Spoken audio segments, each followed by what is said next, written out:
I'd like to call the meeting to order. Will the Township Clerk please read the statement?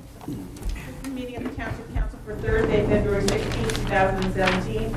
Adequate notice of this meeting has been provided to the public and the press on January 6th and February 7, 2017. It was posted in the bulletin board in the municipal building in accordance with the Open Public Meetings Act, NJ:10-40. Roll call. Councilmember Kadish. Here. Councilmember Ooms. Here. Councilmember Rizzuto. Here. Councilmember Wetzel. Here. Council President Murphy. Here. Please rise to salute the flag. I pledge Allegiance to the flag of the United States of America and to the republic for which it stands, one nation, under God, indivisible, with liberty and justice for all.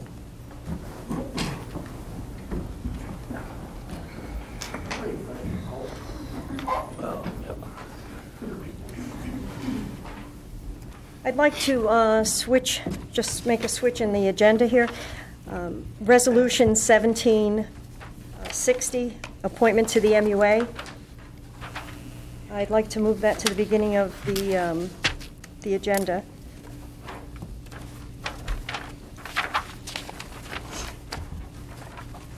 On here. Do I have a motion? Motion. Is there a second for approval? Second. Roll call? Councilmember Kadish. Yes. Councilmember Ooms. Yes. Councilmember Rizzuto. Yes. Councilmember Wetzel. Yes. Council President Murphy.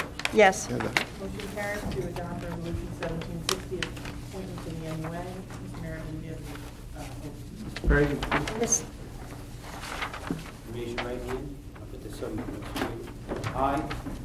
I John C. Perry, do solemnly affirm do solemnly affirm that I will support the Constitution of the United States that I will support the Constitution of the United States and the Constitution of the State of New Jersey, and the Constitution of the State of New Jersey, and that I will bear true faith and allegiance and I will bear true faith and allegiance to the same, to the same, and to the governments established and to the governments established in the United States and in this state, in the United States and in this state, under the authority of the people. under the authority of the people. I do further solemnly affirm I do further solemnly affirm that I will be faithfully, that I will faithfully, impartially, impartially, and justly perform all the duties and justly perform all the duties as a member of the Municipal Utility Authority as a member of the Municipal Utility Authority according to the best of my ability, according to the best of my ability, so help me God. so help me God. Congratulations. And- Pleasure. John, can you just be so kind as to just sign these three? and I'll take just it to down. add to the record, this is John Perry, and he's being appointed to the vacant seat on the MUA.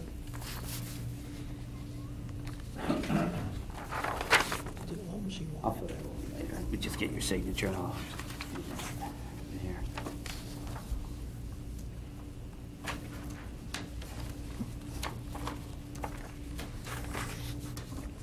Well, while they do that, we'll move on to the proclamation.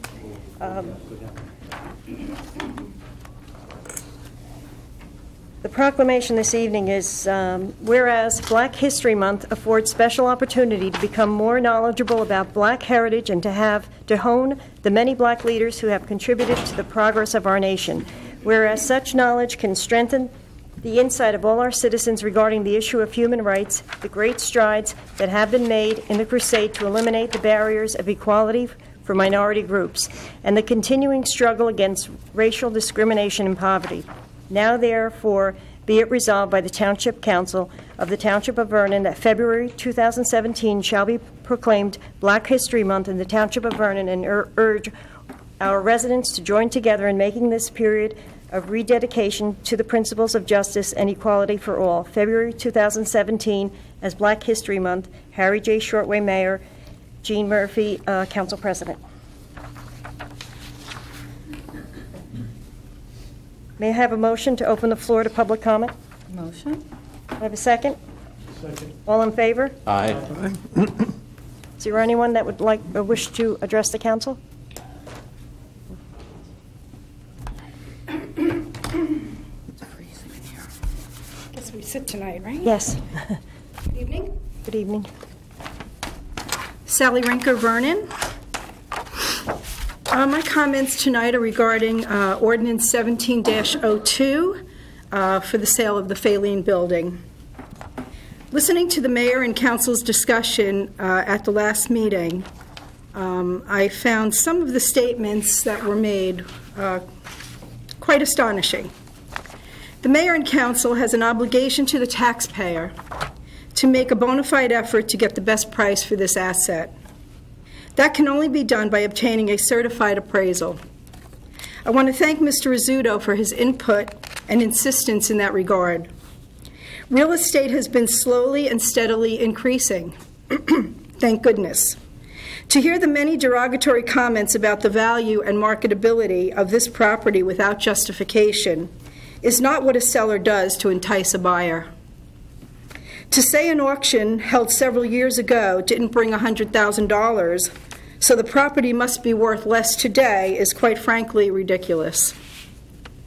Residential property, properly marketed, may take months to sell. Commercial property, according to appraisers, takes even longer. So obviously, it's going to appeal to a more minority of the market. This property has never been sufficiently marketed. For a mayor and some of this council to label this property as blight, undesirable, and of low value is a sure way to avoid any potential sale. One very significant fact that was neglected to be reported at the last meeting is that this property is currently assessed, and I do believe it's $320,000. I would agree that this is high, but anyone who knows anything about development knows if one improves this property, they should assume the assessment would be even higher, causing any potential buyer to run for the hills. I suggest the assessor reassess this property and bring it a little more in line with reality, which may help to not ward off a potential sale. Councilwoman Ohms addressed the requirement that a purchaser must develop the property within 90 days of purchase. She correctly assessed that that be an unrealistic time frame that must be adjusted or removed. As a developer in Vernon for over 30 years, I can tell you one would not be able to suffice a 90-day deadline. I listened to the overzealous comments to hurry this property to auction. Without an appraisal or sufficient marketing plan, there appears to be a haste as, let's do something even if it's wrong. Comments to tear the building down are based in a lack of knowledge about development, codes, and costs. Renovation of an existing building is oftentimes a developer's choice. We should leave that choice for the purchaser. I found it troubling that the mayor and Councilwoman Murphy are making calls to search for a potential buyer of interest prior to establishing a fair market value, while making most of the derogatory comments about the value of the property. It appears to be a conflict, especially for the one who votes. I implore those of you who feel an obligation to the taxpayer to follow a prudent and responsible process for the potential sale of this property. Thank you. Is there anyone else that would like to address the council? Seeing no one else, may I have a motion? Oh, I didn't see your. I'm Jane Buffalino, and I'm from Glenwood section.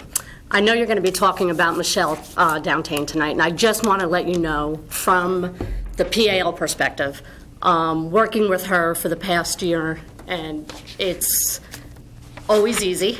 She's always available. She goes above and beyond. She's at every single function that she's always been at. She still has the same relationship. So I'm not sure that she's valued as where she should be. And that's just from coming from our point of view. It's a very good collaboration. She's very easy to get along with. She serves the public every way she can. So when you're considering, you know, what you're going to do, I'd ask you to just really think about the value she is giving the town.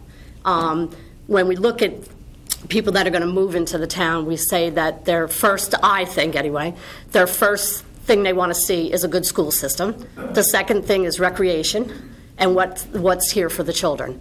And her job is to keep that part of that still in line. So we're still working very closely together. It's still going, and if nothing The rec department, the rec committee is revived. They're doing things. They're very active. So I think you just need to take a good look at that when you're thinking about it. Thank you.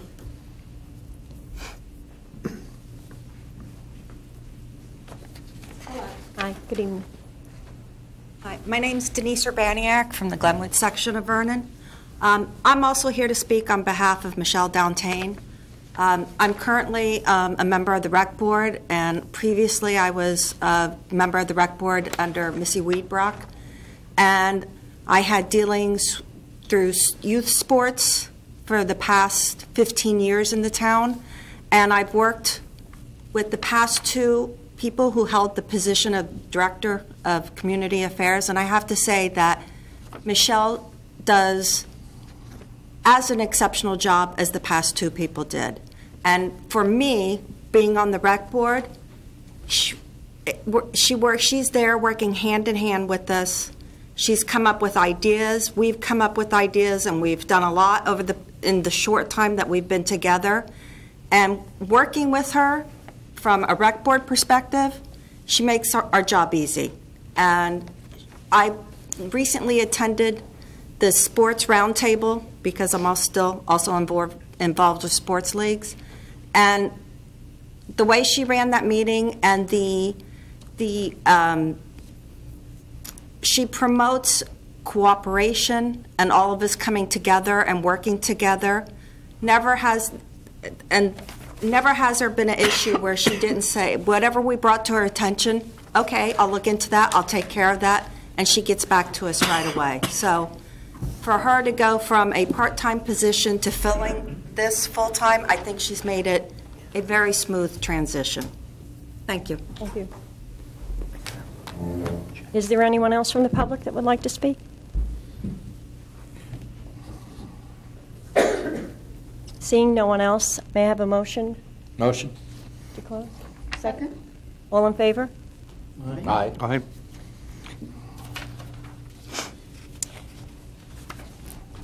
Mayor, would you like to give us your report? Yes. On Saturday, February 25th at 11 a.m. is the scheduled ribbon-cutting ceremony for Congressman Gottheimer's office to be opened here in the Municipal Hall. And I hope the governing body, as well as the public, will attend this meeting. It's the first time ever we've actually had a satellite office in Vernon, especially in this building, with the congressman and any congressman that previously represented us. So this is a unique opportunity for this town and our people to come down and speak to staffers, make inquiries about the government, and I only look for positive feedback for this to come. So again, that's Saturday the 25th at 11 a.m. The New Jersey Department of Environmental Protection has begun a task force to define actions for sustainable New Jersey. The task force consists of environmental experts. Our Greenway Action Advisory Committee and Environmental Commission Chairperson, Michael Fury, has accepted an invitation to join this task force, so I think that speaks volume that the state has asked him to join this task force. I've discussed Vernon's water use and conservation management plan with our engineer. At the next council meeting, I will present a resolution to begin the work on the management plan. This work will be funded by an $80,000 grant, and it's a first step on getting the water coming into our town center. I continue to strive to fulfill my campaign pledge to create a culture of well-being that incorporates passive recreation for all Vernon residents. At the center of my agenda is the construction of a hiking and biking trail system to complement the town center and the hub for business. A trail system should include a pedestrian and bicyclist route parallel to the Main Street District as the center point of passive recreation. This will allow mixed-use passive and active recreation uses within easy walking distance to connect our commercial and resort areas. Grants are required to build the system. We have successfully created the Greenway Action Advisory Committee. The GAC has achieved Sustainable New Jersey Bronze certification and a $2,000 grant. Part of this grant will be utilized to apply for a competitive national creative placemaking funding opportunity through ArtPlace. The fund supports projects and utilizes the arts and cultural strategies to tackle a challenge within a specific community. Vernon faces many challenges. Mountain Creek and this administration will partner in an attempt to secure the grant. These grants typically range from $50,000 to $100,000. Art Place focuses on creative placemaking, which describes projects in which art plays an intentional and integrated role in place-based community planning and development. This brings artists, art organizations, and artistic activity into the suite of placemaking strategies. It is believed that community development must be locally informed, human-centric, and holistic. In practice, this means having arts and culture represented alongside sectors like housing and transportation, a passive trail system, which each sector recognizes part of a healthy community. This requires planning and investment from this community to contribute to Vernon's overall future. We have taken the initial steps that included creating the GAC and the successful resurrection of the beautification and recreation committees, and now we are in the process of creating an art committee. This is an exciting time for Vernon as we meet the challenges that lay before us. Opportunity awaits. Coordination of efforts are required, and the person who continues to assist in these tasks is Mrs. Downtain. I respectfully request that all members of this council recognize Mrs. Downtain's value to our community and consent to my appointing her to the Department of Recreation and Community Development Director. Thank you. Thank you. Next item on the agenda for discussion is Personnel Resolution 1750. This item was tabled from the last meeting. Does any council member wish to make any comments?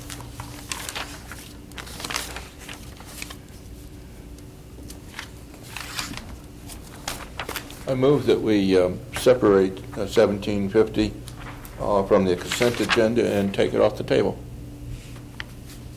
Sorry, you can't do that. That request can only be made by members who voted in the affirmative to place it on the table. All right.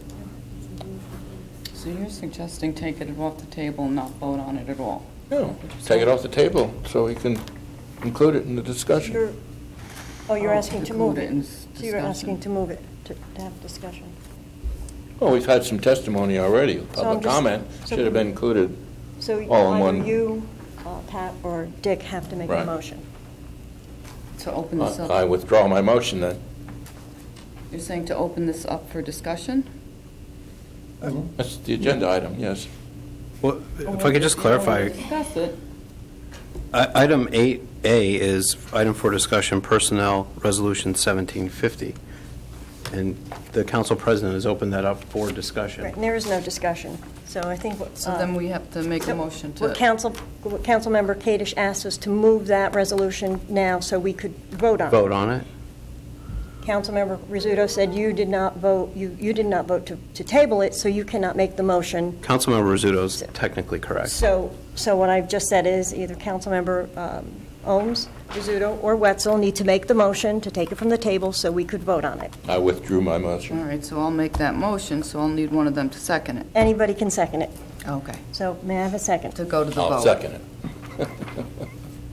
So we're voting as a separate item. Yes. Correct. Okay. So we know. Roll call. Councilmember Kadish? Yes. Councilmember Ohms? No. Councilmember Rizzuto? No. Councilmember Wetzel? No. Councilmember Murphy? Yes. Well, it's still tabled. No, we just voted on it. We're voting on whether to take it out of the table or not. You made the motion. I just said we're voting as a separate action. Can we separate Sorry, I the thought two? you said you wanted to vote on it. Aren't we voting I'd on? like the clarification You then. wanted to vote on 17? We were My voting on it. understanding, you were just taking it off the table and taking it out of the agenda. And I just said, are we voting on this as a separate action now? And didn't the lawyer just say yes? That's what my understanding was. Yeah, we So were this voting is on our it. vote. But if you moved it, you can't vote in the negative. What are you saying? I'm If sorry? you made the motion to adopt it, you can't vote no on the vote. Because you moved to adopt it. No, I moved, no. That is correct also. So what, can we repeat the vote? I mean, what do we do now? My suggestion would be that when we get to the consent agenda, in the agenda, that we have a motion to remove 1750 from the consent agenda, so there can be a separate vote on that. Okay. And I just was bringing the suggestion to bring it up while the discussion was taking place. Can we split the Director of Recreation and the Community Development? Well, right now, the mayor has made an appointment, and he is seeking the advice and consent for the appointment that he has made. If there is a desire to have the roles split, that would require separate action that's not before the governing body right now.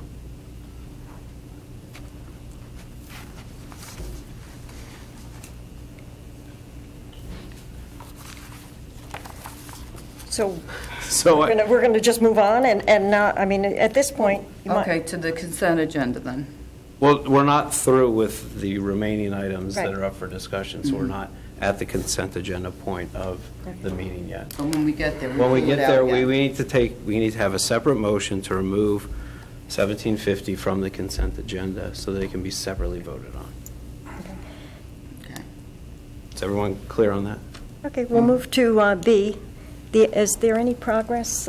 Now, did that truncate the discussion? I It should not trunk. I wanted to hear the discussion. I would as well, and Council President asked for discussion, at which point in time nobody had Nobody had anything to said say. anything. Well, the person involved in this is attending the meeting because she requested it not be an executive session. I'd like to have some discussion as to why this has been tabled. Councilmember Verzuto. What is the objection? Councilmember Verzuto asked for it to be tabled because he said he had some comments he wanted to discuss. Now, I'd like to hear the comments. He wanted to discuss it in executive session. Ms. Downtain was required to receive a rice notice, which at that point she decided to have the discussion in public. My comments were not relative to Ms. Downtain nor her performance. They were simply relative to the Position. the amount of money, and the fact that the position that she's being given a sizable raise for was reduced in responsibility when $25,000 worth of that responsibility was transferred over to the PAL. So with that basis, I would have thought that the additional amount of money necessary to compensate would have been reduced, not increased, or at least held the same, perhaps even a moderate increase. But I do think that over a 35% increase in salary is too much. I think possibly some of the misunderstanding here is that it's not an increase in the salary as much as it is a promotion and a change in job title for a position that was being performed. That's my understanding, and if it's any different, please let me know. No, it's a director. It's in our code to have a director. I don't think you need a director for one. That's what we've had It's not before. one. She's coordinating different committees. She's coordinating with the PAL and coordinating all the recreation in this community. The other, and just to, not to take this too far off, but a couple weeks ago, I know that the mayor and business administrator and possibly the clerk, they were on a conference call to try to provide a program to the town, so maybe like some of the departments could automate, whether it be the process with the fire inspection or whether it's some of the other activities in the building department, because one of the items is to actually hire, I think there was a discussion to hire somebody part-time between the rec and the fire department, which at that point, if they hired somebody part-time in the recreation department, you would take it right back to when the former department head was there and there was a part-time person working there as the aide for the senior citizen. So that's what was there originally was Missy Weed-Brock and Mary Captain worked in there. So we're still paying the PAL, then there's less work for two people, because we still farmed out the PAL work. Yeah, but Mary, I If it believe goes in was... that direction. But I believe she worked at the senior center. She was the aide for the senior center. And then what happened is when Michelle Downtain was hired, I believe it then became recreation aide and senior citizen. So it became for both. So that position turned into full-time. And then what happened is when Missy left, a portion of that position was now sent to the PAL. So at that turn, Michelle actually took on the role of what Missy was doing and what the other part-time job was. So that's what's been going on since whenever it was that the prior director left. Well, I'm sure everybody can attest to it. She's doing a good job for what she was hired for. I asked for background, for credentials, education history for this position, and I haven't received anything. So that's where I'm at. It's my understanding, and tell me if I'm wrong, my definition of community development is to attract business into town. And if I'm a prospective business owner, I'm not interested in Vernon Day, I'm not interested in all the recreation types of programs you have. I want to know tax rates, I want to know zoning, I want to know what is the infrastructure, I want to know, do we have sewers, do we have water, and do we have property available to develop? That's my interpretation of community development, not recreation. I may be wrong. Mr. Wetzel, my family just went through 9 months of establishing 2 businesses in North Carolina. And all the things that we were asking Miss Downton does right now, we were interested in what other stores, the water, the sewers, what recreation facilities. My son ended up purchasing a building that's right on a greenway that they're building, across the street from a park and everything. All this stuff went together. Her duties are expanding. I've charged her with now going store to store down 515, asking the merchants, are you interested in the water? Do you want water coming down 515? Because you know we have sewer pipes, but no water pipes there. These are expanded duties of community development. We are a recreation community. Agreed. Recreation is part of this. We need to develop that recreation so businesses come here to sell. It could be snowboards, bicycle rentals, backpacks, things of that nature. Plus all the health food stores can develop, restaurants can develop, cafes can develop. It all centers around recreation.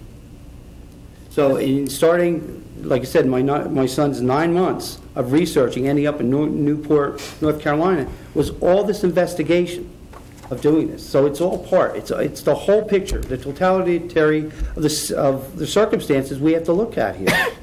Every little piece. Yes, was it just recreation? Maybe more so. But now I'm adding all these additional duties to her to fulfill. And then when we talk about salaries, this council in 2015, the majority of them, approved a salary of $65,000 for a director and a full-time aide at $30,400. So it was over $95,000. And now we're just asking for one director at $45,000. That is covered by an ordinance. Mr. Mayor, I'd like to ask a more global question. Is this council trying to micromanage you? That's what I'm trying to ask. No. You know, I can't. Well, that's the way I'm looking at it for this form of government. Yeah. You're asking us for our vote. This is we have 5 people with 5 different diverse opinions. That is what you need to have success and the best outcomes, and we shouldn't be disrespected for our decisions. Well, I'm asking a global question. And I'm telling you, I asked for information, I did not receive it. I believe department heads should be educated in the area that they're leading in. All the other department heads have certifications and backgrounds in that area. Now, can you tell me, because I asked for it educational history. Well, I don't want to debate this out here. She's a lovely woman. She's asked for a public hearing. So, I thought the don't email want went to. out, but I will tell you what civil service is going to do, because I'm going to call for a desk audit. Before you do that, before you get into any of that, since it is a public hearing and Ms. Downtain has asked, and there may be some information that's missing, would it be proper if I were to ask Ms. Downtain if there are any questions that any council members have, if you could just answer them? Because whether it has to do with your job or the performance, I mean, well, these are the minimal requirements, and these are my principles, and this is where I stand. That's fine. But I'm just saying is because Ms. Downtain she was just before us doing the budget presentation, and if anybody's going to express their opinion about themselves, it can be that person. And if we were in the 90s in a committee, then I would have no problem with the question. Dan. It's a different form of government. Why are you asking me for my vote then? Wait. Let me address that comment. First, my biggest problem is the fact that we paid $25,000 for somebody else to reduce responsibility, and now we're increasing salaries. I don't care if you're adding something else. That's what she's supposed to do, okay? Secondly, for me to micromanage, any of us to micromanage, maybe you guys are getting a lot of, who's you guys? Contact, the rest of the council, getting contact with the mayor. I, for one, don't get any, so I can't very well micromanage if I don't even speak to him. You can go call him. I'm sure. The door is never closed when I'm there. But I think you're asking for it. I think we're getting away from micromanaging. I think we're getting away from the whole issue. Anyway, yes, you're right. But anyway, I would like to invite Ms. Downtain to come up and answer any questions that any council members may have regarding her position and what she did before, what she's doing now. And as far as even the programs, maybe Ms. Buffalino could add in later. So anyway, does anybody have any questions? I know I have no Councilmember question. Wetzel? Councilmember Wetzel? I asked the question, what do you know about zoning? What do you know about tax laws? What do you know about the infrastructure of the town? No more than any other general resident in those areas. I don't know anything specific about those areas. Is that so? If I were a businessman coming into town, you would not be the person I should talk to. I would want you would go to zoning. I would want someone from the land use board. I would want the CEO. I would want the mayor. I would want someone from the zoning. I would want someone possibly from the tax office to answer all these questions that I have. That's correct. Mm-hmm. Okay. May I make a statement? Yeah. Again, people spoke very highly of you for your job and what you do. And that's great. Thank you for stepping up for her in her behalf. However, I feel there's a recreation program out there. If you had sparked that interest, I'm sorry no one mentored you and gave you the time to say, these are the steps you should follow for success. If you enjoy this area of expertise, or this area rather, of recreation or economic development, there's many certifications in recreation. So there's a lot of education out there, and I'm just sorry that no one set you up for success. And all these years, so go back and get there's certifications, there are guidelines recommended by the state for supervisors in recreation departments. There's college programs. There's even private certifications that you can participate in. So I think maybe had somebody mentored you in the right direction, we wouldn't be here today. And I would say start now. But I believe in education, and I believe our department heads should have a strong background in the area. I just wanted to add, civil service, her next step, requires 2 years of college. And they get 1 credit of college, 1 year credit, for every year that she's in this position, which equals the 4 years that she will be eligible under civil service. Because they will dictate her next position after I call for a desk audit. And then we will pay her 1 year back pay because she did the job. Now, I am going to call for a desk audit. Question that right now because will be paying for that, right? Or does Yeah. that come out of It's your free. own pocket? We Well, pay for actually, that? the mayor doesn't have to call for it, the employee can call for it. But who pays for the education? Then you're saying she's going to No. go back to school? No. No. No, that's not what he Oh, they're going to just give her For time? every year, they could consider it a full year of college for every year she's in this position, No. I don't know. with recreation Well, then experience. call for whatever you have. And that's civil But at service. this point, Question I have well, why did you supply me with all this information? I thought it all went out to everybody. I'm sorry it didn't. I thought it I emailed asked to everybody. for it, and then I asked you for more information. You didn't supply me in my first request, and then I asked again. You didn't get any of my emails, obviously. I got one, And I thought the other one went out with her credentials. I'm sorry they didn't. but at any rate. the, to Mr. Is there Wetzel's. a question, though, that you wanted to ask me? Well, I wanted to add something to Mr. Wetzel's. If someone were to come into the building to ask, and I'm asking the mayor this, if they were coming into town and wanted to know as far as starting a business, then who would they go to? Where are they directed? Depends where they start. A lot of them start in zoning. Okay. Zoning building. Depends what kind of business. A lot of these craft brewers that want to come in, they'll start down here, they'll check with zoning, they'll check with building. They come into my office, see what my vision is. If it's a recreation type, then I send them down to Michelle, and she has a discussion with them, depending on what their questions. I can't answer all the zoning questions either. I direct them to who is the expert in that field. And if you're going to open a business, you're going to look at every different phase of that business, what you're entering.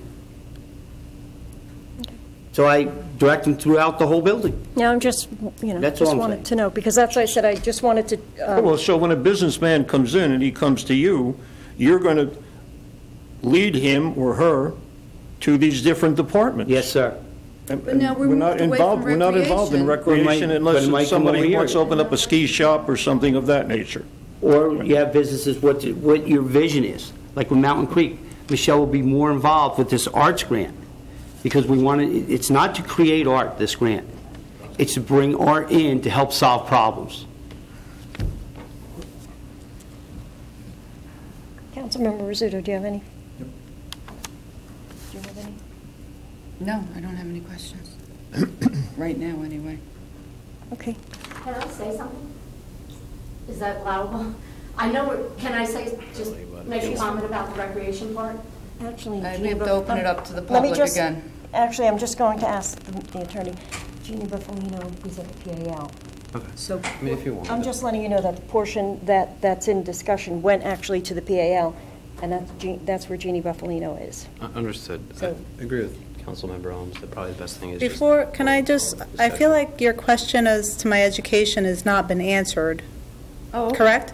right, okay, if you could describe your, I have 3 years' experience here in this department, 1 year of taking on the role of director, and I have an associate's degree in psychology option, which is one of the criteria for the certification that you speak of, which I graduated with high honors just 2 years ago. That's my education, to answer your question. thank you. Thank you. Welcome. And what I'd like to do is open up the discussion to the public. Can I have a motion? Motion to open to the public. I'll second it. All in favor? Aye. Aye. Any opposed? Yes, this is a personnel issue. That's a good She's point. chosen to make the issue public. I don't believe the public should be commenting on a personnel issue. Well, I have absolutely no problem with Ms. Downtain and their qualifications. I've stated my position. I think doing so places her in a great risk. Okay, well, Ms. Buffalino asked if she could make a comment because she is the employee at the PAL where some of these programs went to. So if you'd like to step up. Thank you, Michelle. Well, I think I just want to clarify that. I think the confusion part is, the PAL did take over the recreation part, which is those 5 items that were given to the PAL. But Michelle still has to deal with every sport organization in town. She has to run the fields. She has to maintain the fields. So there's that part of the recreation that the PAL did not take over, which was part of the rec department job to, before, and now we're adding other things and I'm not aware of everything she does all day. I'm not up here, but I just want you to be clear that we're not just talking about recreation as far as everything that used to come from that department. Those duties have split, but she's still continuing to do a big portion of that. So I just think that you need to understand that when we talk about recreation, it's just not those 5 things, it's everything. It's all of the sports organizations, all of the roundtables, all of the field uses. She gets the phone calls at 10 o'clock on a Friday night, the lights aren't off. These are above and beyond what a normal position would be from somebody that works in an office from 8:15 in the morning till 3:15 in the afternoon. Thank you. Is there anyone else from the public that have any comments? No.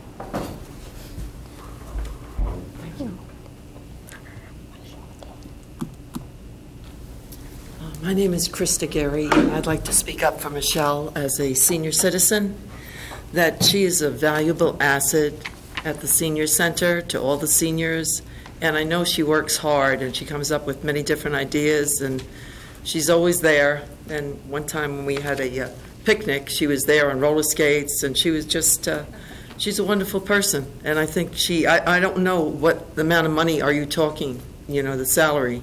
What is the salary that you plan to give her? The salary $45,000. is $45,000. I mean, that would be her salary? That would be her salary. I don't think that's too much. I think that's, she definitely deserves that and is worth that. So that's why I'm up here, to speak in her behalf. Thank you very much. Thank you. Is there anyone else from the public?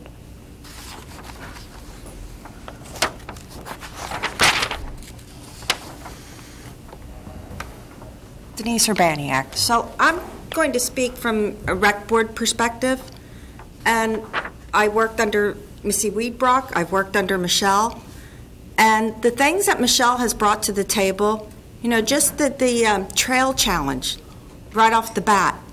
I can't tell you what a positive reaction we got from all ages throughout the town. And anytime you can promote the town and get the people, for a long time, people in this town have been negative and down on the town.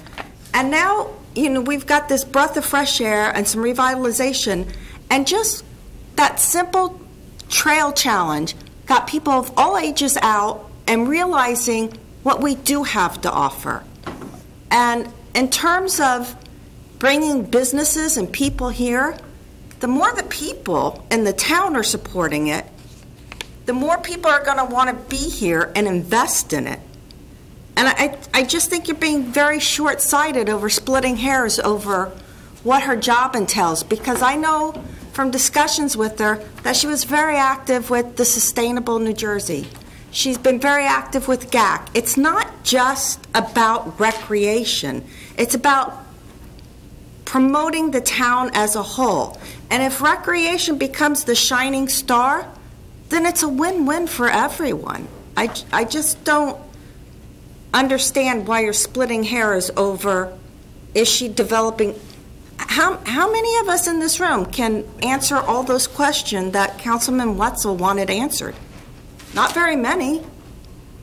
But certainly she's the kind of employee that if somebody comes to her with those questions, she's going to say, you know what? I'm not sure, but I'll get you the answer and I'll point you in the right direction.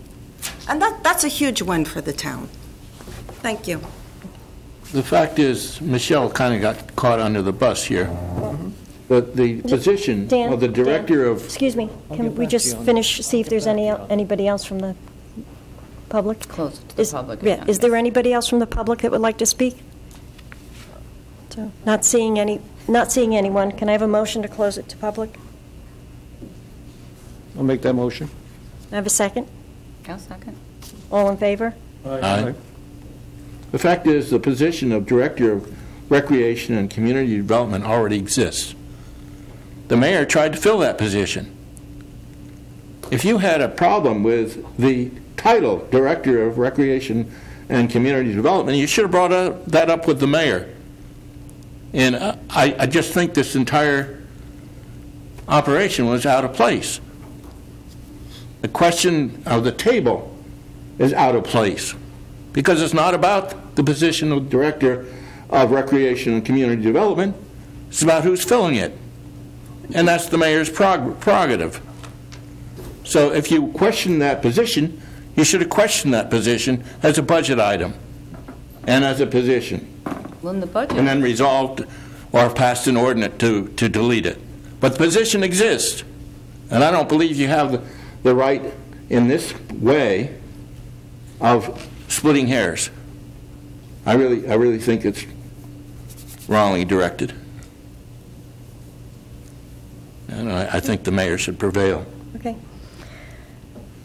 Are there any other comments on this? Okay, well, next on the agenda is the MUA progress. And I just like to ask Mr. Zielinski or the mayor if you have any update on the lift stations. Sure, I can provide a brief update. A complaint was filed with respect to the lift stations, asking for the Superior Court of New Jersey to declare that the Township of Vernon does not own the lift stations. Can you speak louder? I'm sure I can't hear you. Complaint was filed asking for a declaratory judgment from the Superior Court of New Jersey that the Township of Vernon does not own the lift stations. The complaint has been filed and is in the process of being served. The defendants have 35 days from the date of service to answer, and no one has answered yet, and I don't believe the 35 days have expired yet. When will they expire? They will probably expire at the middle of March.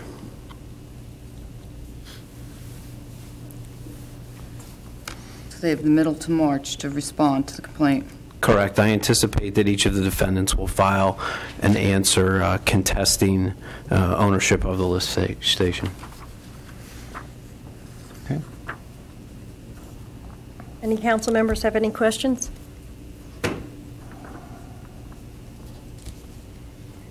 No, thank you, sir. You're welcome. We'll move on to the next item, the liquor license fees. The township is proposing to introduce an ordinance to increase the fees for a liquor license in accordance with the state fee schedule. Do any council members have any comments? We've all received some documentation from the clerk. Yeah, could I ask what is the rationale for some of the huge increases in these fees? Has there been a study, or? Which huge increases? Well, we have a table here that shows increases quite substantial, up to the maximum. The table, if I can answer that, Council President? Yeah. Yep. The table represents, by state statute, can only increase or decrease a liquor license fee by 20%. You can stop anywhere on this table. I just brought it out to the top so you could see where each number would be when you got to the end. When I had brought this to the attention, actually, of the previous administration, it was on the idea because if you look at the liquor license fees, some of our license fees are literally $90 more than they were in 1977. So if we're charging 17% of what the state allowed license fee is, and then other licensees are paying 100% of what the state allowed license fee is. So the idea is to kind of even that out, and so that not some people paying 100%, some people paying less than 20%, and some people paying around 35%. Pick a number and then bring everybody into that range. Everybody's paying 80%. Even if you lower the couple fees that are at the 100%, it'll also offset the cost for the township. If you might be aware, the town has to do a investigation every year on every liquor license.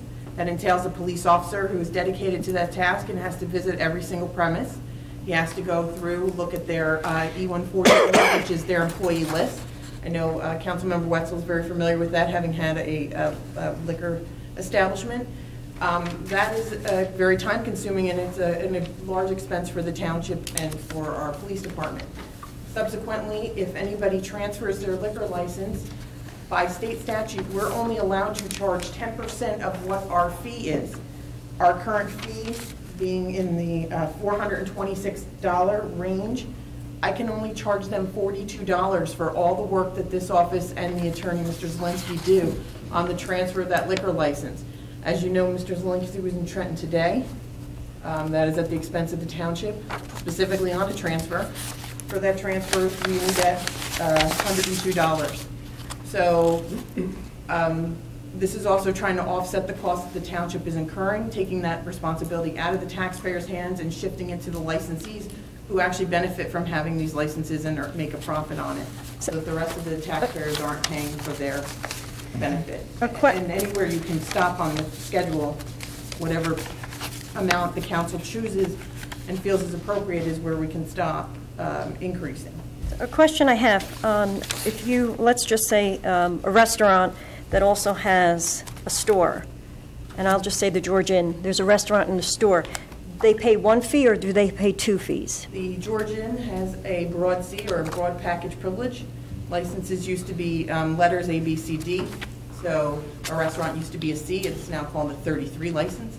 A license that is a broad C has the right to have a licensed establishment and then a store separately. The George Inn was grandfathered by the ABC, I believe, in 1971. We have a sketch approved by the director at that time. So we have 8 restaurants in town? We have 8 restaurants. The maximum amount that they could be charged is $2,500, and they're paying $1,026. Yes. So they're paying 41%. Yes. So, but they would not pay twice?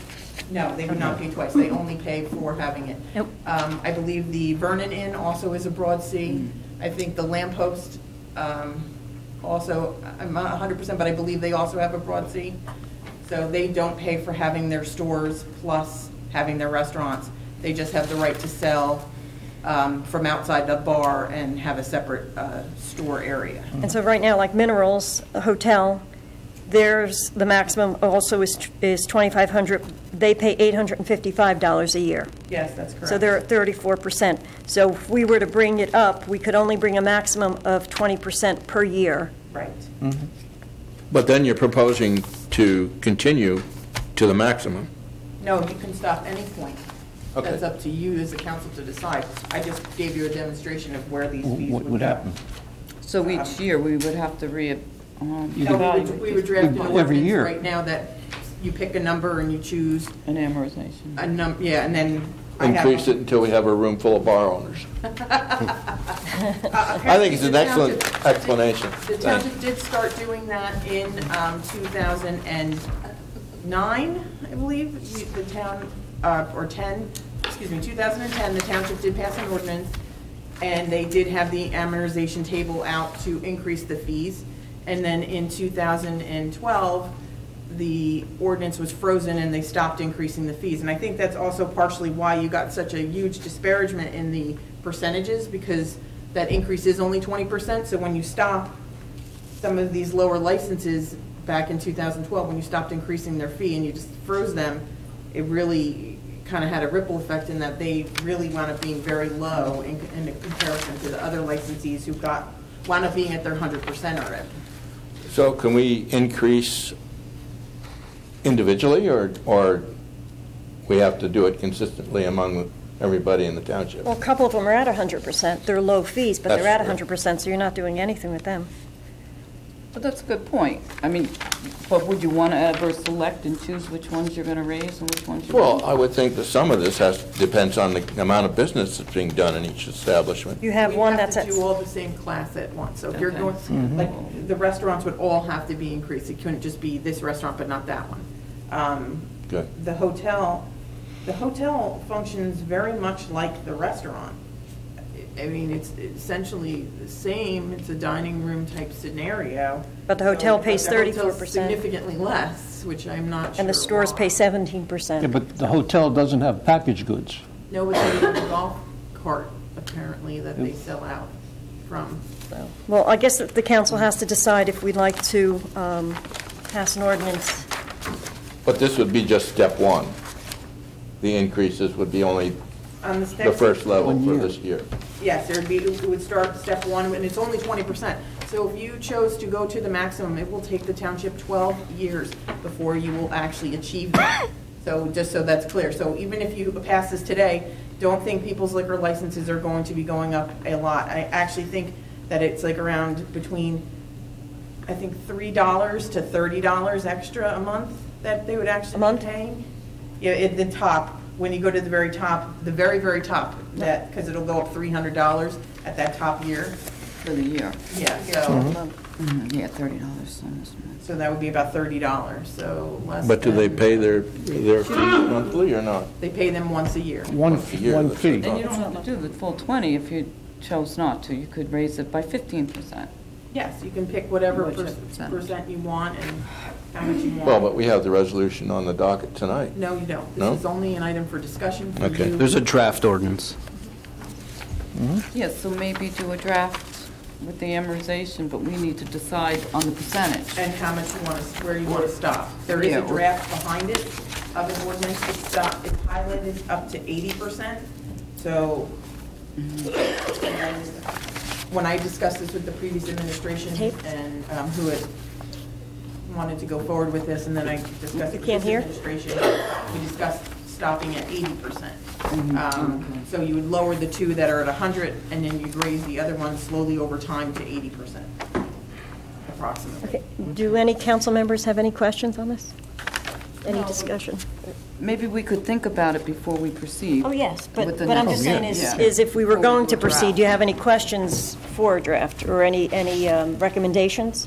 I'd like to think about it for at least a week or two before we do the You got to draft. think about it. Yeah, no, for no, that's sure. fine. Well, actually, three of you have already voted on this in 2012, so it's something that had already come up with you. Yes. So, I'd just like to point out that the draft prepared by the clerk has a pretty effective amortization schedule or escalator schedule in it showing how long it will take for each class to reach the statutory maximum.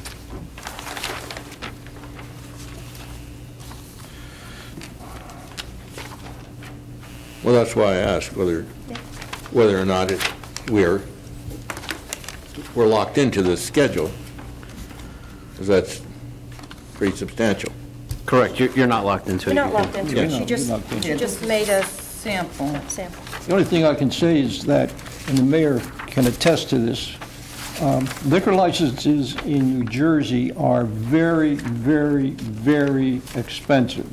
I think the ones here went for $250,000, if I'm not mistaken, if not higher. No, right now, some of the values we're looking at 175 in the discussions I've had. The last license. You can go across the state line and you can buy a liquor license for $20, and you can open up the liquor store anywhere that you want, or your tavern anywhere that you want. So that's one thing to take into consideration. These people paid a lot. I don't know how many of them own their own business already, how many of them are paying the businesses off, how much insurance they're paying depending upon how much their volume is, how much they're hiding 2 sets of books. So We wouldn't know anything about that. Well, we could decide on a percentage. It doesn't have to be the 20. No, you don't have to do this one, but the last license that was for sale was the Hidden Valley license to National Winter Activity Center. The contract that was presented to my office was $100,000 to, I think, or $110,000. So that's what they paid for that license. We are still waiting for the transfer paperwork to come in on that. They did give us the contract, but they have not filed the sealing the deal on that. The other liquor license that traded was on your agenda, will be the next few weeks, is the Great Gorge Golf Course. That building, as you know, or the golf course itself, was in sheriff's sale. It was purchased out of the sheriff's sale, and the license was included in the purchase of the entire property. So, All right, I guess at this point, maybe if the council could just think about it and be prepared at the next meeting just to maybe bring your thoughts. Yeah, I think that's a good Okay. idea, because we could call Lauren as a resource if we have questions. All right, and the next item on the agenda, Mr. Zelinski, would you like to comment on anything on the Sure. liquor license? Certainly, as members of the governing body are aware, I appeared in Trenton today at the Office of the Attorney General's office, along with representatives from Mountain Creek Minerals, Deputy Attorney General Lisa Ellison, as well as I'm sorry, and as well as counsel to the ABC, Wes Geisel. The purpose of the meeting was that the AG's office just wanted to get a better understanding of why the renewals of those 2 licenses had taken so long, and also to resolve any issues with respect to each operator. The clerk also appeared via telephone. The clerk was extraordinarily helpful today, relaying the township's concerns with respect to Mountain Creek and to minerals. I'm happy to report back that all issues related to Mountain Creek have been resolved. With respect to minerals, minerals will be providing the township with an affidavit that we will be drafting that will also be reviewed by the ABC, providing that minerals has the statutorily required hotel rooms, and they will also be making an amendment because the officers of the company have changed. But overall, it was a very productive meeting, and I'd like to especially thank the clerk, as she was very helpful in getting through the various issues and getting this finally resolved. But if anyone has any questions with respect to any of the operators, I'm happy to answer them. Thank you. You're welcome. We'll move on to the consent agenda. Resolution 1750. Pull that out separate. Well, I'll So we take it need, first. so just to clarify, we need a motion to pull Resolution 1750, and then, Well, and that's what's they going. may have some others. Okay. So I'm not sure if You're going to anybody read else. them all, and then Yep. we'll pull them out? Yes. Resolution 1750. This resolution appoints the Township's Director of Recreation. Resolution 1754. This resolution allows the Township to apply for the NJDOT grants for the 2017 cycle. Resolution 1755. This resolution establishes the reserve amount for taxes in the 2017 budget. Resolution 1756, the Township, in the first 3 months of the fiscal year, is allowed to transfer funds in the previous year's budget. This resolution authorizes transfers between the Social Security, group insurance accounts, and the PERS and PFRS accounts. Resolution 1757, the Township participates in the co-op to take advantage of discounted prices. This renews our membership. Resolution 1758, the Township is applying for a grant to curb people from texting while driving. Resolution 1759, the Township has gone through an intricate bidding process for the completion of the revaluation. This resolution awards the contract for that project. Resolution 1761, the Township has been working with the ABC to renew liquor licenses. This authorizes the renewal for Stonehill. Resolution 1762, the Township has been working with the ABC for the transfer of liquor licenses. This transfers the liquor license for Appalachian Liquors Corp. Okay, Resolution 61 is tabled. We have to make that motion. We'll pull that. And we're going to pull 1750. I'd like 1757 pulled. Are there any others? May I have a motion to separate Resolution 1750, 1757, and 1761? Motion? Can I have a second? Second. All in favor? Aye. May I have a motion to adopt Resolution 1754, 1755, 1756, 1758, 1759, and 1762? Motion. Can I have a second? Second. Roll call? Yes. Yes. Councilmember Rizzuto? Yes. Councilmember Wetzel? Yes. Council President Murphy? Yes. Resolution 1750.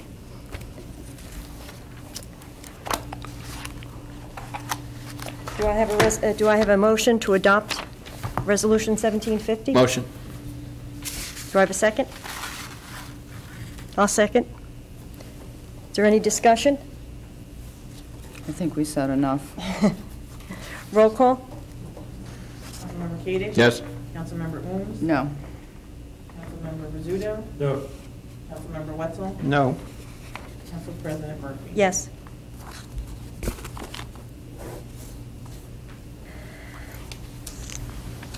May I have a motion to adopt Resolution 1757?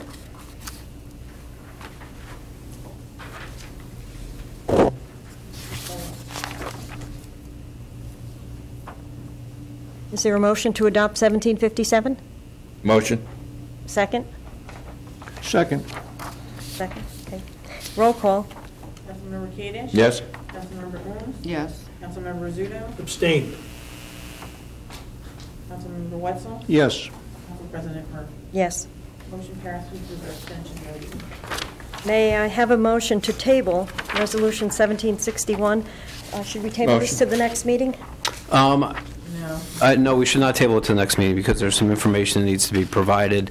When that information is provided, I'll inform the clerk and the council president that the information is satisfactory and it can be placed on the agenda, Okay. if that's acceptable. Okay, motion to table? Motion to table. Second? Second. Roll call? Councilmember Kadesh? Yes. Councilmember Owens? Yes. Councilmember Rizzuto? Yes. Councilmember Wetzel? Yes. Council President Murphy? Yes. Motion carries to table 1761, pending further adoption.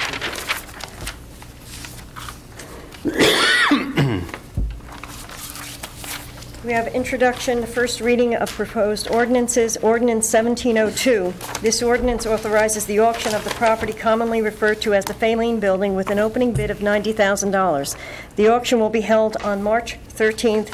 This ordinance was tabled from the last meeting until now. Do any of the members have any discussions, have any discussion on this, or with the terms or the date for the auction? I'd like to open it up to discussion.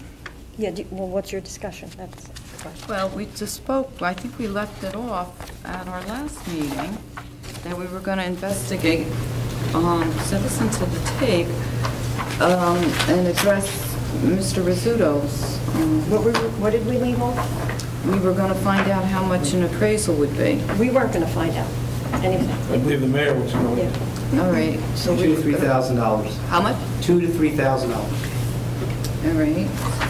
And then I made the suggestion of relaxing the date, the permit, to maybe a longer term, because I think 90 days might be unrealistic. And I'd like to ask the lawyer. What do you propose? Pardon me? What do you propose for 90 days? At least 6 months. I mean, I think it would be difficult for somebody. I don't sorry. disagree with you. 180 days. Dan is saying 180 days. That's 6 months. 6 months, right? I also believe that at that point, we should begin, there should be a commercial appraisal done. And it's true that we've had this facility, this building, up for an auction and received no bids. But there was a new piece of information that's been added to the equation, and that's the fact that there's very, very serious talk, I would hope, about bringing sewer and water into that area. And I think that changes the value of that piece of property intrinsically.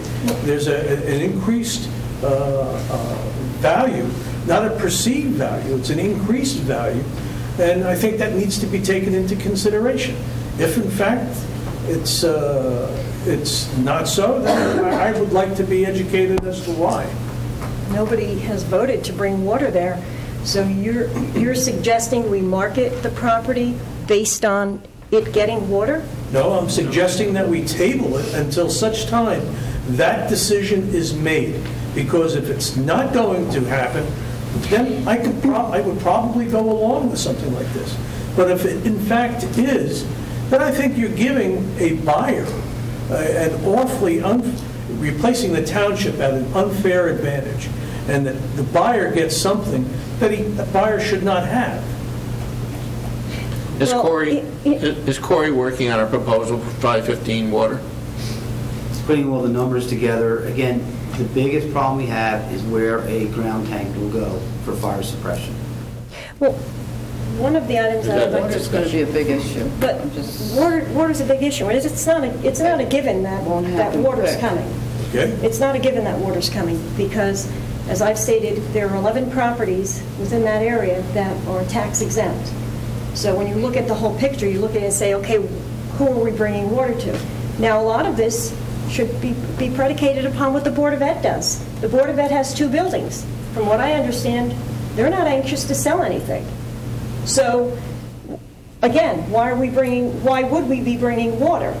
If the fire departments sell their lots, which they're up for sale, if the Board of Ed sells both of their lots, if the Faline building is sold, right there's 5 properties that could be put back on the tax rolls potentially. Mr. Wetzel in December said, I'd like to see something happening. I'd like to see us move ahead with something. So do we. Well, I shouldn't say I, so do we. But the whole point is of bringing the water. We're not anywhere near to bringing water. So why are we in a rush to move on this particular building? It has stood there, it's not, I don't see. It's awful. It's not It's that awful. Then ask the public. Get out and ask the public. The building itself is awful. To me. Whether we keep it or not, the building itself is awful to look at. So I suggested in 2014, before moving the Historical Society into the Route 94 schoolhouse, that we move it into the Faline building. The mayor at that point said it was a dangerous entrance there. You had nothing to say then. You had absolutely nothing. You just agreed with him. So, and now all of a sudden, it's one of the most important and most valuable pieces of property. It's not that. That's not the case, Murphy. The case is that a new factor has entered into the equation. Well, yes, and of course, it would be great to remove the divider if we bring water. But I think you're working on that, right? We've talked to the county. It's up to the county. It's their divider. It's their road. The county does not want to remove it because of potential. It's a safety issue. Did he say, oh, so they are adamant they will never remove that divider? We're just going to have to keep speaking. But like I said, a lot of this. There may be a potential to get it removed. If you'd like an appraisal, I mean, maybe the Board of Ed should get in on, and the town could get together and get appraisals, get 3 appraisals at the same time. It'd be nice to put the water pipes there at the same time, take that median down. Well, it would be. But again, I couldn't justify bringing water to all these properties that are tax exempt. The water thing is going to be a big, I would think, need a presentation, so that's going to be a while off, I would think. However, if you follow this timeline the way it's written out in the ordinance, if we were to pass that today, the introduction, then we have the second reading, we give 2 weeks before the auction, because it's still March 13th. That can all be amended. Well, maybe we should think of as Mr. Rizzuto said, maybe a appraisal, then work on a price, work on a marketing strategy, and try to give it the best shot we can before we concede in lowering it. And what's the marketing strategy? Who's going to develop the marketing strategy? Market outside. We've only put a sign outside the door, so only people in Vernon see it. We put it for a few weeks in the Herald. I mean, did it ever go into advertise the auction in a different county? You'd have to ask Vic that. Pardon me? I said you'd have to ask Vic that. That was happening at the prior administration. Maybe Mr. Rizzuto or Mr. Wetzel, did they ever market that building outside of Sussex County?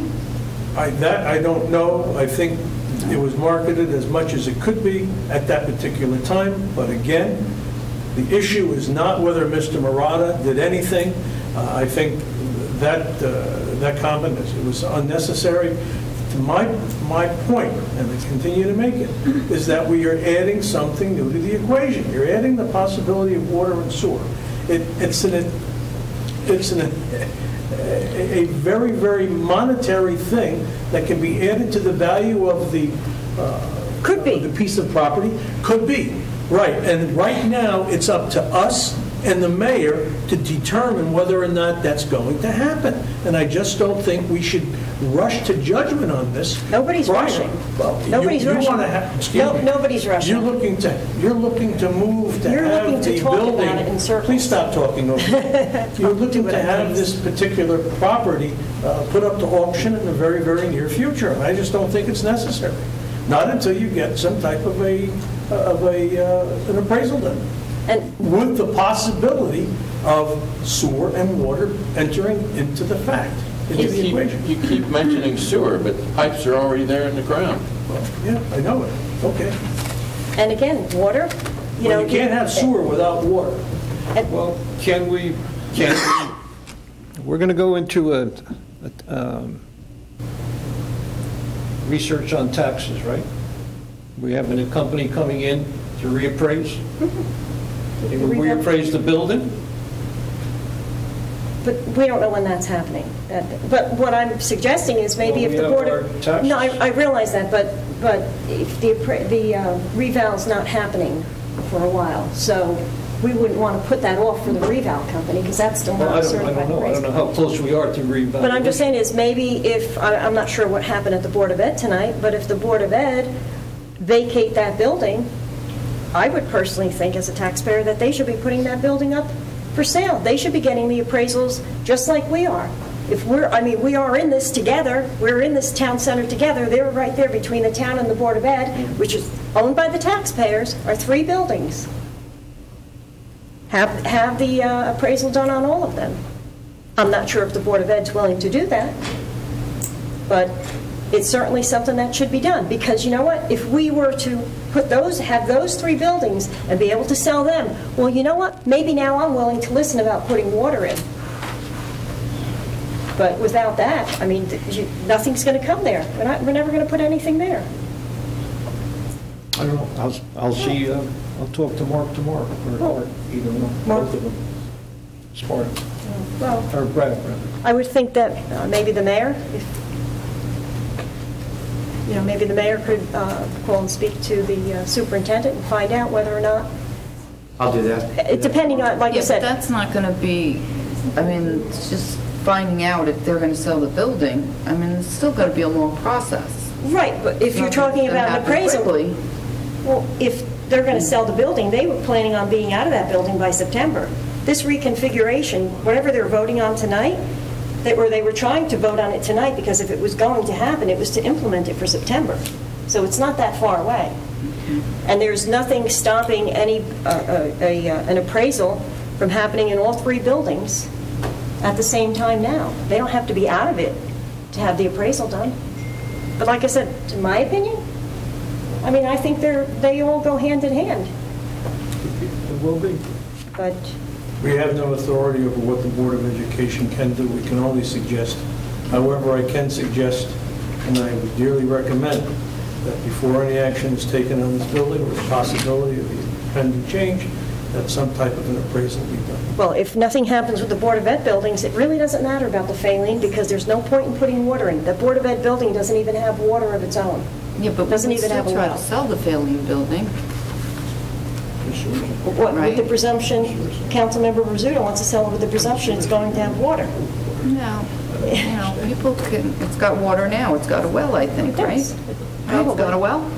Well, it's got water. But you can't, you want to market something with the assumption you're going to have water. You want to put in water with the assumption somebody's going to pay you enough money for the building.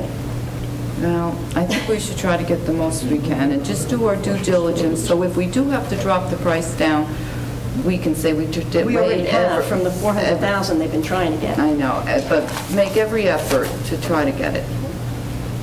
So I would agree to a appraisal, just to see where we're at. I would agree to that. And then maybe from the appraisal, go and try to make a plan. We do appraisals on the building with water or without water. Why don't you just get both? Well, I don't know why you're doing with water, you don't have it. Just to find out the potential. Yeah, I mean, that's the potential is. We talk about potential. Because they're not paying, there's no taxes being paid on that now. And there's Exactly. no services being used right now on that property. That would affect the tax on it as well. So somebody's looking at it now is looking at an appraisal of 360. If it appraises for 200, what's the tax on it? Would be less. Am I correct? So it would give a buyer Money in, because right now there's no taxes being paid on it because we own it. And the amount, and it depends, if somebody buys it, it all depends on what they do with the building. Yeah, but if you're looking at it and you're looking at a building, what you would use it for, I mean, you'd have some idea of what you would be paying taxes Correct, but based on a proper appraisal, I think. But if somebody were buying the building with that and they look at the tax assessment, they may not necessarily take that into consideration, depending on what their plan is. Their taxes could go up. Right, you're right, but it gives them a base and a realistic number to look at, I think, in my limited knowledge of how taxes and assessments. They're not going to pay any taxes either. So. I would ask that the motion be continued to be tabled pending receipt of the... And I I'm would, sorry, Pat, I didn't hear that down here. I said I'm I would sorry. make the motion that we continue to maintain that this item be tabled until the appraisal is received. And I would ask that if you could contact the Board of Ed to see if they have, if they're planning on selling their buildings, if that's the direction they've gone in. No problem. Well, I would support the appraisal, and then from there go on. A marketing strategy outside the boundaries of Vernon, the auction date, advertise well in advance in other Bergen County, Essex County, Union Who's going to County. pay for this marketing strategy? Paper, ad in the paper. I'll pay. I mean, how minimal would, it's not, I'm not talking thousands of dollars for an ad in the What's an paper. ad for real estate in the newspaper? It's expensive. You can call up, depending on where you're putting it. Just call up the newspapers, they'll give you the rates. But wouldn't it be worth it if we possibly put out a little bit of money to try to gain more money? Would you like to be in charge of that? Yeah, investigate it. No, I think you call in a commercial real estate agent. That's how they make their money. It's called commission. I don't know if we could do that, though, can we? Sure. They actually... This is under the mayor's aegis. This was proposed back in 2011, and since then... And I keep telling you that the situation has changed. Can we let it go to a commercial realtor? I thought it had I to be. I believe the property has to be publicly auctioned. I don't believe that a commercial realtor can sell it as if it's a private sale. So that's not a possibility. Okay. So now, there may be a different way that a commercial broker could be retained to run a public auction, and you could examine what those costs are and obtain proposals if that's something that the governing body would like to pursue. Okay, so there may be another way around it. There are certainly entities that offer properties for auction and are familiar with how to market them to try to obtain the highest value. Okay, and still be compliant. Yes. All right, so maybe that's something, and maybe you could give us some information on that. Sure. Great, thank you. Happy to do so.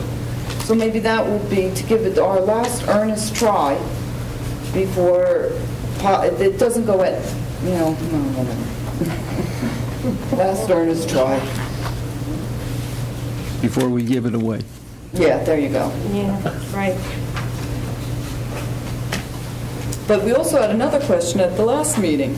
If it did go out to bid and it didn't, on the second bid, get a buyer, then what happens then? So the way this would work is if it went to auction and you did not get a bid, you would have to presumably lower the price again.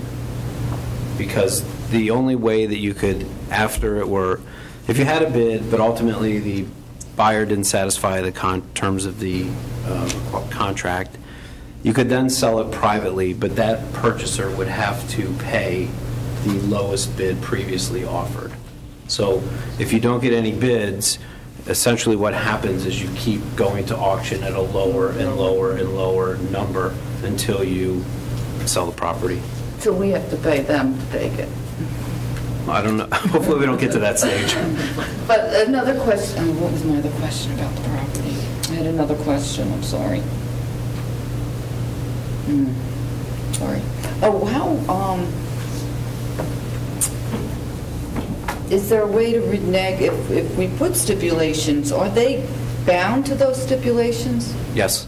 They're bound to it? Yes. So then if somebody couldn't get a permit to do the work, we'd have to take... You'd cancel the contract, they would make a deposit, the township would most likely keep the deposit, and then you'd put it back out to auction. So we would get to keep the deposit and be able to put it back on auction? Not just forgo the deposit? Correct. Okay. And in that situation also, that the hypothetical you've discussed, you could then sell it privately to someone who'd be willing to pay what that low bid was. Okay. All right. Interesting. Okay, thank you. You're welcome. That helps with all this. But I guess the question is there a motion to table the ordinance? Mm-hmm. We'll table this. Yep. I'll make a motion. Table. Well, let's see where we want to table it to. Well, okay. Okay. We can table this, probably want to go beyond the 27th. we could table it to March 13th? Or we could vote no. No, I think, We could just turn down this ordinance, couldn't we? You could choose not to introduce the ordinance, and that would Okay, that would that's fine. effectively end it. That's fine. and what do we need to get a, Not to rush to judgment, I make a motion that we, how do I phrase it? You don't have to introduce it. not to, don't introduce it? You don't have to take any action after discussion's closed. Drop noise right fast. Ordinance 1703. The township discovered that several properties were erroneously included as being in the public zone on the township zoning map. The map corrects the zoning map. May I have a motion to introduce ordinance 1703 with a public hearing held on March 27th? Motion. Have a second? Second. Roll call? Kadesh? Discussion first. Has each one of these property owners been notified, or they will be later? Oh, well, that's probably something in the zoning, Kim Decker. But I know that there were phone calls. I think what happened is somebody came in and wanted to do, Get a permit or something. they wanted to get a permit to add a structure, and they were told that they couldn't because they owned their home or whatever was on public property. That's how this came about. So So we're just making a correction. we're making a correction, so it wasn't that it was, the map was incorrect. Okay. It appears that the coloring, if I may, on the map, when the map was adopted, incorrectly colored these sections as public land, even though they were residential, and I think one's a commercial. So similar to last year, we found some other area errors on the zoning map where properties were colored two different colors, even though it was the same property. These were additional errors. I think when they digitized and went to these digital map, they made some mistakes. Well, there's still other mistakes, I noticed. Yes, any mistakes that you find, please bring them to Kim's attention. She will Okay. definitely bring them to the land use board for their correction. Yes. Do I have a second? Second. But we had a roll call. I have a motion and a second. Councilmember Kadesh, yes. Okay. Councilmember Ooms? Yes. Councilmember Rizzuto? Yes. Councilmember Wetzel? Yes. Council President Murphy? Yes. Motion carries to introduce ordinance 1703 for the public hearing on March 27th. Ordinance 1701, public hearing. The state has set a cap or a limit in the amount of spending the municipality may make on items in order to keep municipal taxes low. The cap bank or reserve allows that if a municipality does not spend all of its limit in a given year as allowed by law, it may bank or reserve that amount for future years, and that's up to 2 years. May I have a motion to open for public hearing for ordinance 1701? Motion. All in favor? Aye. Any opposed? Is there anybody from the public that would like to address this ordinance? Seeing no members of the public wishing to come forward, may I have a motion to close the public hearing? Motion. Second. All in favor? Aye. May I have a motion to adopt ordinance 1701? Motion. Second. Roll call? Councilmember Kaden? Yes. Councilmember Ooms? Yes. Councilmember Rizzuto? Yes. Councilmember Wetzel? Yes. Council President Murphy? Yes. Council comments. Mr. Wetzel? No comments. Mr. Rizzuto? Yes, a couple. One, I'd like to, did it earlier at the budget meeting, which I think went very, very well. Compliment our police department for the excellent job they did in bringing down, quote, that drug kingpin. I don't think people realize what a good job that was. It was the result of a lot of investigation, a lot of investigatory work on the part of our police, and people wonder, what are we doing to stem the tide of drugs in the community? And I think this is an example of what happens. Too frequently, people ask, and we can't say what's going on, not that we know, but because of police procedures, and I'm sure the mayor can talk to us about that, we're looking to move up the ladder. so to speak. So again, my compliments to our police department, an excellent job, and they're to be well praised. Secondly, Council President called earlier in the week about the possibility of a work session regarding the presentation on Remington and Varick for the study that was that they were going to present, and thought was to do it prior to a meeting. I'm going to ask if there would be the possibility that the council would consider a work session on a Saturday on this, say 9:30 to 11, not because it's so much longer, it's only a half an hour, but because of the ability for people in the community to attend and take part in the questioning on this particular issue, both residents, the MUA, as well as the council. To me, it's a very, very important item, and I think it's something where as many people as possible should be encouraged to attend.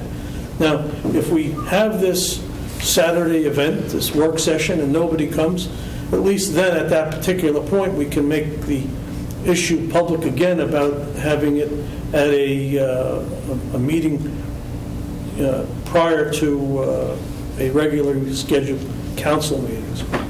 I would ask the board, the council, to schedule a work session, and I would hope members would support that particular request. I would think the soonest would be not this Saturday, but the following Saturday, if that would be members of the council and staff were available. If I might, representatives from Remington and Vernon need to attend. Yep. If they were to come on a Saturday, we may have to pay them. For $10,000, and the time that it has taken them. This is not my argument. No, I understand. I'm just letting you know, they were given a couple dates to come to a council meeting to make a presentation. Their dates were the 13th and the 27th. Right. The 27th of March, the mayor's away. So my call to you was to find out whether You're or not... absolutely right. Right. If we could do a special presentation starting possibly at 6 p.m., we could have it, we could ask the Service Electric to come and video it. I did even ask the mayor, you know, it's possible if the presentation were put up on the board, on our website, the entire report, if there's somebody that's that interested, they could possibly submit some questions ahead of time, just like the Board of Ed did with their forum, and possibly they could attend if it's that important. If we have it at 6 o'clock, we're not rushing anybody. We could give it, you know, an hour up to an hour and a half of a presentation. So having it before a council meeting at an earlier time, like I said, it was for them to come up.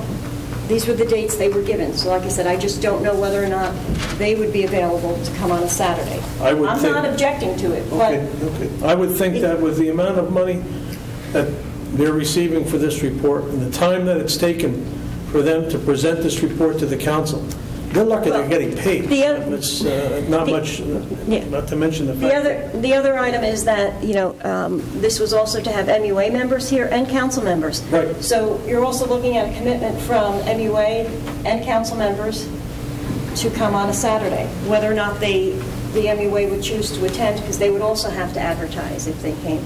So, like I said, it's just to make this to try to get it done in an expedient time. Well, maybe try to see if they're available on Saturday, because then the people that are affected may be able to attend, because it's hard. I would have never been able to make it back before council meeting to attend, so maybe that would be good. But I'd like to throw in there that maybe the report could be put on the website. Well, that's what I'm saying. That was discussed already. That was discussed, that it would be put on the website. People would get a chance to look at it. And I said to the mayor if he wanted to try to possibly field any questions from anybody, if he decided that they were going to possibly email them or put some questions up. That's a great idea. So ahead of time. So we would be prepared, and we would have an hour and a half so it wouldn't run into the council meeting. Nobody's stressed because that night we have the budget introduction, most likely. It's just that prior to a council meeting at 6 o'clock, you have a lot of people. I don't think I have to tell you, I was one of them. You know, it takes a while for them to get home. And it's either at that point, if they want to attend either out of curiosity or an innate interest because it's affecting them, that, you know, they may have to forego dinner or some other commitment. At least this way, on a Saturday morning, 9:30 to 11. We're really at the mercy of the company. If they can make it, that's fine. If they cannot make it, then the council has to decide whether or not March 13th. I don't understand why it can't be just a presentation during the agenda. Well, because on the 13th, we also have our budget introduction that night. So, and in order not to rush the whole sewer presentation, and to possibly give, if we had MUA members and council members, it would at least give MUA and council members a chance to ask questions. We would possibly open it to the public if that's what everybody wished. But like I said, right now, if the council wants to add, it's up to the council whether or not you'd like to propose a Saturday meeting, but it's all up to whether or not Remington and Vernon can attend. All right, let's find out when they're available. We won't have time, I would think, let's make the proposal to try and schedule the Saturday meeting. The mayor, we have time because we have, when were you proposing it? I would think it's... We can't make a meeting if we don't know if they're coming. When is the mayor available? No, the company, I know, Remington and when is the Vernon. mayor? Yeah, maybe we should coordinate mayor council dates. Well, The mayor said he would not be available on the 13th or the 27th? 27th. So I would say let's try, if you're planning on scheduling it for the 13th, let's try and have a Saturday before the 13th. Correct, but the mayor still has to check with the company. And we absolutely. could still vote on this on the 27th. We have enough time. There's also another alternative, have a joint meeting during the MUA meeting. Yeah, but that's not what he's suggesting anyway. But, so I'm just saying is we can still, by the 27th, we would find out. There's no point in us scheduling a meeting if the company's not going to come. I agree. Why not? Why not schedule the meeting pending their approval of coming? If they can't come, then they can't come.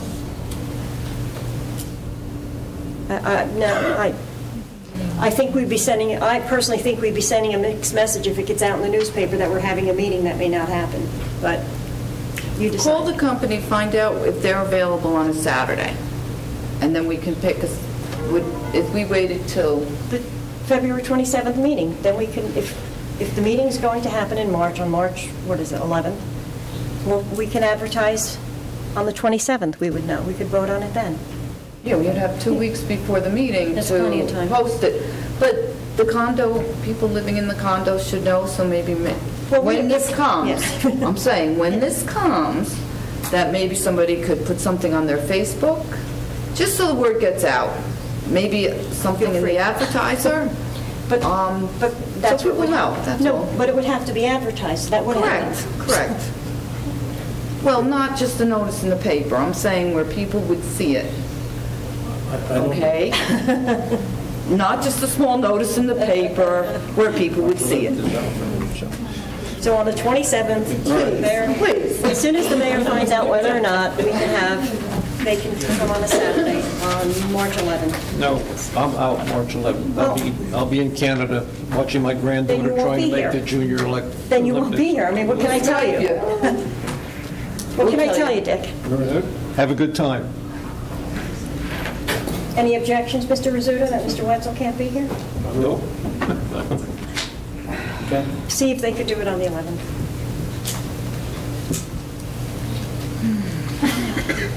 Sandy Owens? Why don't we start with Mr. Kadish? No, that's okay. Go ahead. You want to start with me? Sure. Okay. So, and I just read this briefly in the Herald about the electric co-op with JCP&L. So I was wondering if anybody knew anything further. They were reducing electric bills for groups of people. Did anybody read that article? You read it? So I was going to reach out to Ms. Espinosa and just get details, unless I'm misinterpreting that article. Okay? Anybody read that? No? Good. Anybody could offer input. Okay. Did you read it? Yes, you read it, right?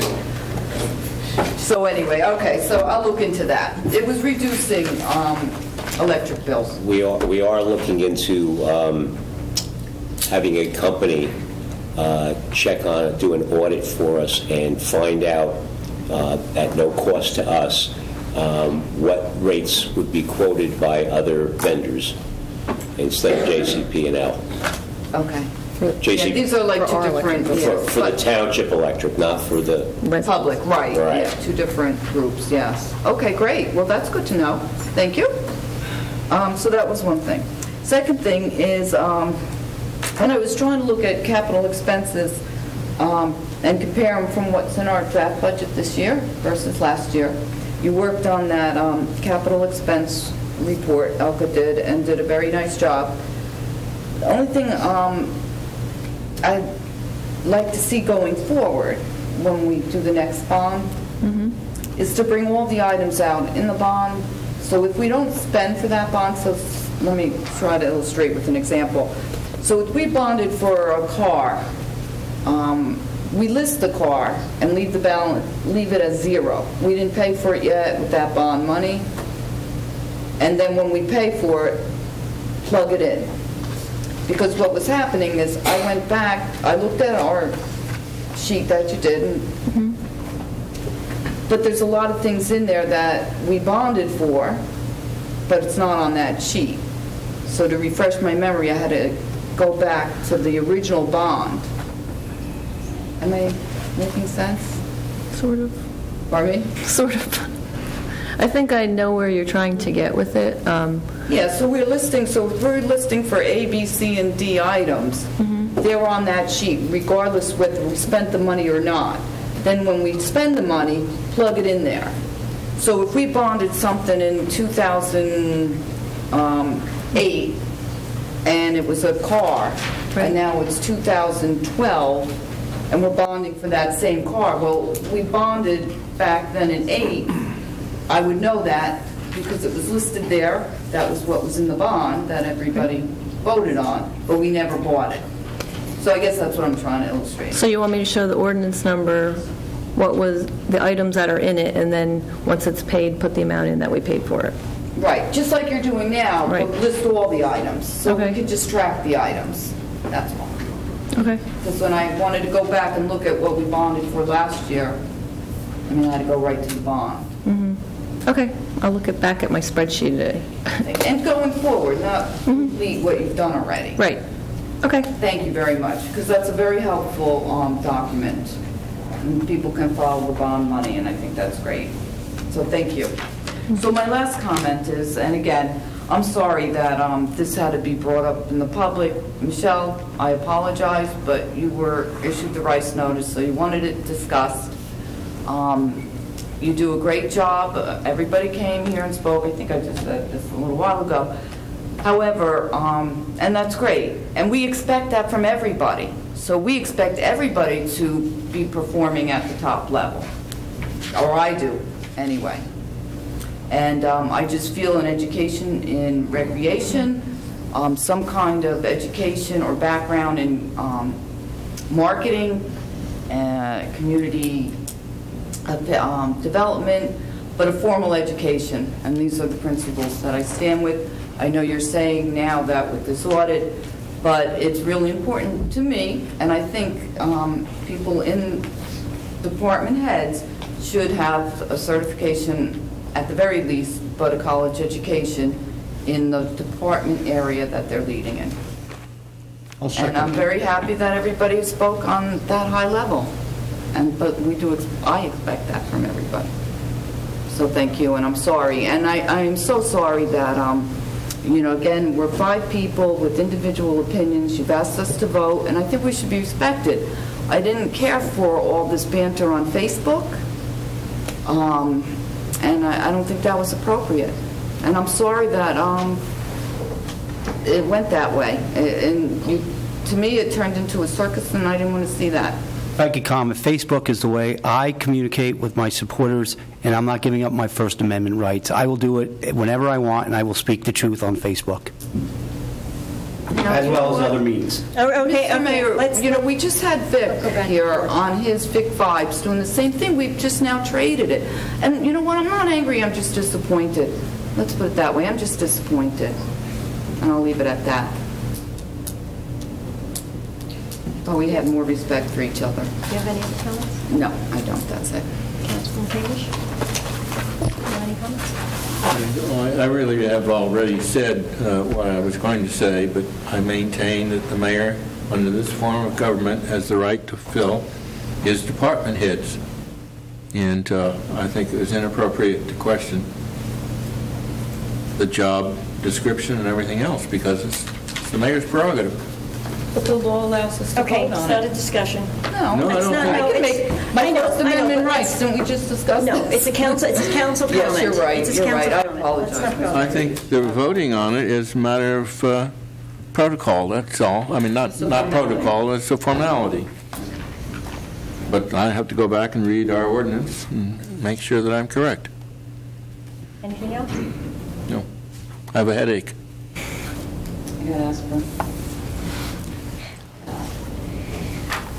I'd like to bring it to everyone's attention that on March 22nd, the Board of Freeholders will have their meeting here at Vernon Township at 7 p.m. So the public is invited. So just mark your calendars, and that's March 22nd, 7 p.m. They're taking their meetings to the road. I think they're doing 4 of them this year, and Vernon's the first one. So should be good. The council members all received an email, I believe, from a group, and it said, "Help Stop Animal Cruelty." And I haven't really looked into the ordinances because it looks a little extreme to me, but I'd just like to know, have any council members looked into this? To see whether or not there could be something to it. I'm sure that they gave us a list of many municipalities that have passed ordinances and/or resolutions. So I'm just wondering if is this something the council, I'd be interested in looking into this to see if we could do something. Puppy mills. Yes? Yeah, the puppy mills. Yes. But I yes, think it's because pet shops, too. You can't sell it's- pet animals. Lord, Yeah, it has to do with read selling that, in correct? pet shops, and so, maybe this is something that, Tom Malero could give us some insight on, so.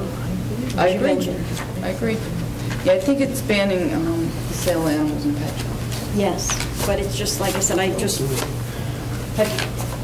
what did you do? No, nothing. I wanted to make sure I didn't do it. Okay. Have you had any experience? With the puppy mills? I have not. Well, that's good. Maybe we could bring copies to the next meeting. Well, make sure we read them and bring Mr. copies. Malero, possibly maybe if you could, or you or Chuck, ask him if he's had any information on this? Sure. Because that would be helpful. If he could help guide us, it would be good. Because I think He'll be at our next meeting for his he'll be at our budget. next meeting. Yeah. He'll be at the next budget. But, we only have one pet shop in town, but it's good to know. And then the last thing I wanted to bring to the attention of everyone is this past Sunday's Herald. I went and I counted the foreclosures. There were 140 foreclosures listed in the newspaper this past Sunday in Sussex County. 32 of them were in Vernon. Out of the 32, 7 of them were condominiums, and I kind of broke it down. 3 of them were in minerals. It was the same owner, so those look like investment properties. 9 of them were in Highland Lakes out of all these properties. But what was interesting is I was able to break it down going into tax records and sales to see when these happened, because I think a lot of people are under the impression everybody that's in foreclosure bought their homes in 2004, 5, and 6. That's not the case. So when I went through it, I found that there were a total of 14 properties purchased out of the 32 between the years 2004, 5, and 6. They dated back to 1989 when they were purchased. So you had in 1989, you had something in 93, 95, 97. So there could be some reverse mortgages in there. It could have been that people refinanced their homes and then just, couldn't pay it. But it was just very interesting for out of 140 that there were a total of, and they were pretty much scattered throughout the town. So, but I've seen these lists time and time again every week. But it just happened to be that this week I sat there and just highlighted and went through the records and the tax records because it's pretty sad. So when I mention about the Board of Ed wanting to hold on to their properties, this is one of the things. We have a serious problem here. People are struggling, and it's not just because of the year they bought their home. We need to reduce some of our expenses, and so does the Board of Ed.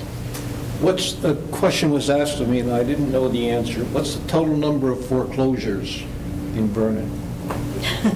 Can we open it up to? There was a number. It's an important question. I think you should It was around 900. comment on it. It's, It's gone down since then. We don't really keep track Lynn, of them. excuse me, Lynn Schweigart's here, our tax, if you wouldn't mind stepping up this way, you could be picked up. So to speak. On the microphone? Yeah, to the microphone. This way we could hear We you. don't really keep track of them. We get them more from the clerk's office, and we keep them in a file. At one time, there were about 900. They've been clearing up an awful lot of them lately, and they're selling them mainly to flippers, I believe, and they're just like flipping them over, and people are coming back to live in them. But I think now it's down to about 600. About 600. 600? Which is substantial.